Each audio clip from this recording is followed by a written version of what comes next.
Fontaine, nós temos três em projeto aqui. Um está na Praça de Leo, um na Mango e um na Praça Niki Habibi. E por mencionar, a Praça Daniel Leo está praticamente clara acaba. Nós temos alguns detalhes antes que te poner luz tanto recone para nós poder ter essa função. E segundo a Praça Niki Habibi também está claro, e teste não todo lugar também acaba.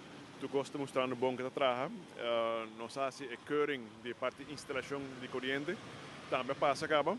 Ook is trabalhando Elmar conectar e huisaansluiting definitivo para nós poder sacar também de função pronto. É que está trabalhando duro ainda, tá é de Mango Plaza, é entre Chipi Chipi e Penha. Então esse aí tá algo que também nós publicava com ainda, mas está trabalhando até que atrasar com ele. Fontaine aqui está ponto normalmente gente te gusta água.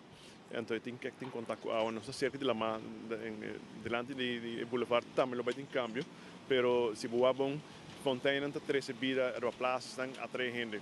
No caso de Praça de Leo, é fontaine que está combinado com pódio de viaja para uma divisa